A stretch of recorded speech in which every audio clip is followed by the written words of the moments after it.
جب ظلم کی کرسی پر بیٹھنے والے خود کو عقل و علم کا وارث سمجھنے لگیں، جب دربار علم کی تذلیل کا مرکز بن جائے، تو اللہ اپنے ولی کو بھیجتا ہے تاکہ علم کا آفتاب ایک چھوٹے سے چراغ کی روشنی کو ماند کر دے۔ یہ سن 204 ہجری کا واقعہ ہے، جب عباسی خلیفہ مامون خراسان کے شہر طوس سے واپس بغداد آیا تو اس نے امام محمد تقی علیہ السلام کو مدینے سے بغداد بلانے کا فیصلہ کیا۔ دعوت بظاہر محبت و احترام کی تھی، لیکن حقیقت میں یہ سفر امام رضا علیہ السلام کے سفر کی طرح مجبوری اور زبردستی پر مبنی تھا۔ مامون کا مقصد کچھ اور تھا۔ وہ امام کو اپنی بیٹی ام الفضل سے شادی کی پیشکش دے کر ایک سیاسی کھیل کھیلنا چاہتا تھا۔ جب امام علیہ السلام بغداد پہنچے تو مامون نے اپنے درباریوں کے سامنے یہ اعلان کیا کہ وہ اپنی بیٹی کا عقد اسی کمسن محمد بن علی سے کرے گا۔ بنی عباس کے درباری چراغ پا ہو گئے۔ انہوں نے اعتراض کیا، ابھی تو علی ابن موسیٰ کا انتقال ہوا ہے، کیا تم دوبارہ خلافت آل علی کو دینا چاہتے ہو؟ یہ نوجوان ابھی بچہ ہے، اسے کیا علم و عقل؟ مامون نے ان کے اعتراض کا جواب دیا، تم اس خاندان کو نہیں جانتے، ان کے بچے کے سینے بھی علم کا خزانہ ہوتے ہیں، اگر شک ہے تو امتحان لے لو، جس عالم کو چاہو بلا کر مناظرہ کر لو۔ بس مناظرے کا اہتمام ہوا۔ علماء دربار میں سب سے مشہور فقیہ اور قاضی القضات یحییٰ بن اقسم کا انتخاب ہوا۔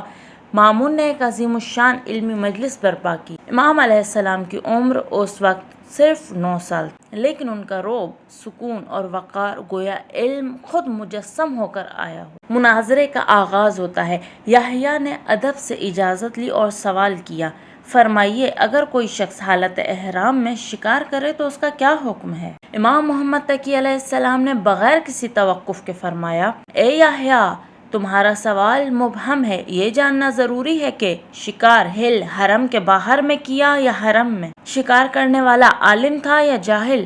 اس نے جان بوجھ کر شکار کیا یا غلطی سے؟ وہ شخص آزاد تھا یا غلام؟ بالغ تھا یا نابالغ؟ شکار پہلی بار کیا یا اس سے پہلے بھی کیا تھا؟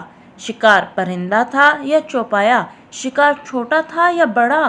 اس نے ظاہراً شکار کیا یا چھپ کر؟ احرام حج کا تھا یا عمرے کا؟ کیا وہ نادم ہے یا اپنے فعل پر اصرار کرتا ہے؟ جب تک یہ تمام تفصیلات واضح نہ ہوں فتویٰ دینا ممکن نہیں۔ پورا دربار ساکت، یحییٰ خاموش، چہرے پر شکستگی نمایاں۔ وہ جان گیا آج اس بچے کے سامنے میری ایک نہیں چلے گی۔ مامون خوشی سے مسکرا اٹھا، الحمدللہ، میرا گمان درست نکلا، اب تم سب جان گئے ہو کہ علم کسے کہتے ہیں۔ مامون نے عرض کیا، اب ان تمام شکوں کے جوابات بھی عطا فرمائیں تاکہ ہم سب سیکھ سکیں۔ امام جواد علیہ السلام نے تفصیل سے فرمایا، اگر احرام باندھنے کے بعد ہل میں کسی بڑے پرندے کا شکار کیا تو کفارہ 1 بکری ہے، اگر وہی شکار حرم میں ہوا تو 2 بکریاں۔ چھوٹے پرندے کے لیے ہل میں دودھ چھڑایا دمبا، حرم میں دمبے کے ساتھ اس پرندے کی قیمت۔ اگر شکار چوپایا ہو یعنی وحشی گدھا تو کفارہ گائے ہوگا، شتر مرغ کا شکار کیا ہو تو کفارہ اونٹ ہوگا، ہرن کا شکار کیا ہو تو کفارہ بکری ہوگا، اور اگر شکار حرم میں کیا ہو تو ان سب کفاروں کی مقدار دگنی ہوگی۔ اگر احرام عمرے کا ہے تو قربانی خانہ کعبہ میں، اگر حج کا ہے تو قربانی منی میں ہوگی۔ عالم و جاہل دونوں پر کفارہ واجب ہے۔ عمدن شکار کرنے والا گناہگار ہے، بھول چوک سے شکار پر کفارہ تو ہے لیکن گناہ نہیں۔ غلام کا کفارہ اس کا مالک دے گا، نابالغ پر کفارہ نہیں ہے۔ نادم ہو تو آخرت میں عذاب نہیں، اصرار کرے تو آخرت میں بھی عذاب ہوگا۔ مامون کی ضد تھی، اس نے کہا، آپ بھی یحییٰ سے کوئی سوال کریں۔ امام علیہ السلام نے نرمی سے کہا، یحییٰ اگر اجازت ہو تو میں بھی تم سے ایک سوال کروں۔ اب یحییٰ وہ پرانا غرور چھوڑ چکا تھا، جھکتے ہوئے بولا، جی ضرور، اگر جانتا ہوا تو عرض کروں گا ورنہ آپ سے سیکھوں گا۔ امام علیہ السلام نے فرمایا، ایک شخص نے صبح کے وقت ایک عورت کی طرف نگاہ کی تو وہ اس پر حرام تھی، دن چڑھے حلال ہو گئی، دوپہر کو پھر حرام ہو گئی، عصر کے وقت حلال، مغرب پر حرام، عشاء کو پھر حلال، آدھی رات کو حرام اور صبح کے وقت پھر حلال۔ بتاؤ ایک ہی دن میں یہ عورت اس پر اتنی بار حلال و حرام کس طرح ہوئی؟ دربار میں سناٹا۔ یحییٰ کا چہرہ فق، بالآخر عاجزی سے کہا، یبن رسول اللہ، آپ ہی وضاحت فرمائیں۔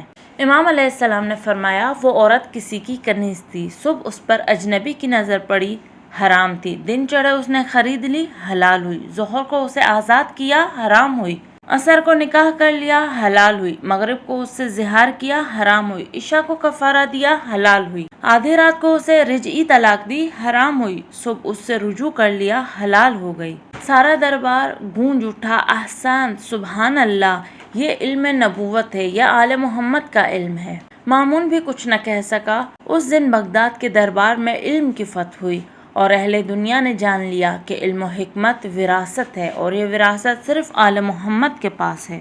اگر آپ چاہتے ہیں کہ اسلامی تاریخ کے ایسے عظیم واقعات آپ تک آتے رہیں تو چینل کو سبسکرائب کرنا نہ بھولیں، کمنٹ کریں لبیک یا جواد الائمہ تاکہ ہم جان سکیں آپ نے سنا، سمجھا اور دل سے قبول کر لیا۔